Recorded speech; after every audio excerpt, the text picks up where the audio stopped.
Assalamualaikum warahmatullahi wabarakatuh. Saya Dina Pratiwi dari 11 MIPA 1 akan menjelaskan materi tentang teori kinetik gas. Gas ideal. Apa sih gas ideal itu? Gas ideal adalah pertama, jumlah partikelnya sangat banyak tetapi tidak terjadi interaksi atau gaya tarik-menarik antar partikel, kecuali terjadinya tumbukan. Kedua, tumbukan partikel gas bersifat sempurna. Artinya, setelah tumbukan antar partikel itu tidak saling menyatu, kemudian memantul, lalu terpisah, lalu kemudian bergerak masing-masing. Yang ketiga, setiap partikel gas bergerak secara acak. Yang keempat, partikel gas tersebar merata di seluruh ruang dalam wadah, jadi tidak mengumpul pada satu sisi wadah saja. Yang kelima, ukuran partikel gas sangat kecil dibandingkan dengan jarak antar partikel. Yang keenam, memenuhi hukum gerak Newton. Lalu selanjutnya ada hukum-hukum gas ideal. Ada beberapa hukum gas ideal. Yang pertama, hukum Boyle. Menurut hukum Boyle, pada suhu konstan, volume suatu gas berbanding terbalik dengan tekanan yang diterimanya. Atau secara matematis, P berbanding terbalik dengan V atau sebanding dengan 1/V. Jadi, P kali V sama dengan konstan. Kita mendapat persamaan yaitu P1 dikali V1 sama dengan P2 dikali V2, di mana P adalah tekanan, satuannya adalah Pascal, dan V adalah volume, satuannya yaitu meter kubik. Kedua, ada hukum Charles. Menurut hukum Charles, pada tekanan konstan, volume suatu gas berbanding lurus atau sebanding dengan suhunya.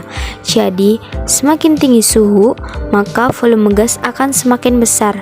Secara matematis, V sebanding dengan T atau V per T sama dengan konstan.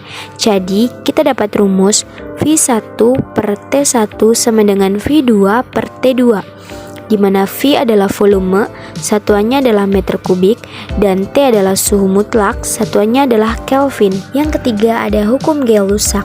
Menurut hukum Gay-Lussac, pada volume konstan, maka tekanan gas sebanding dengan suhu mutlaknya. Artinya, semakin tinggi suhu, maka tekanan gas akan semakin tinggi juga. Secara matematis, P sebanding dengan T atau P per T sama dengan konstan. Jadi, P1 per T1 sama dengan P2 per T2, di mana P adalah tekanan dan T adalah suhu mutlak. Keempat, ada hukum Boyle-Gay-Lussac. Menurut hukum Boyle-Gay-Lussac, hubungan antara tekanan volume dan suhu pada suatu gas sebagai berikut. Secara sistematis, PV sebanding dengan T atau PV per T sama dengan konstan.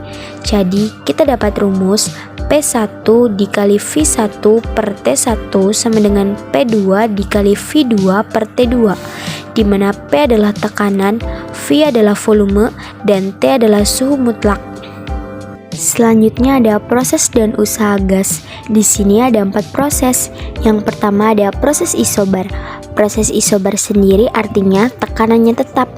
Kita dapat rumus dari hukum Boyle-Gay-Lussac yaitu P1 dikali V1 per T1 sama dengan P2 dikali V2 per T2. Karena proses isobar ini tekanannya tetap atau P-nya tetap, jadi P1 sama dengan P2 dapat kita coret sehingga kita mendapat rumus V1 per T1 sama dengan V2 per T2. Yang kedua ada proses isohor. Proses isohor artinya volume gasnya tetap atau V1 sama dengan V2. Jadi V1 dan V2 dapat kita coret sehingga kita mendapatkan rumus P1 per T1 sama dengan P2 per T2. Tiga, ada proses isotermis. Proses isotermis artinya suhunya tetap atau T1 sama dengan T2. Jadi T1 dan T2 dapat kita coret sehingga kita mendapatkan rumus P1 dikali V1 sama dengan P2 dikali V2. Dan yang keempat ada proses adiabatik. Proses adiabatik artinya tidak ada gas yang keluar ataupun masuk atau kekal. Contohnya termos.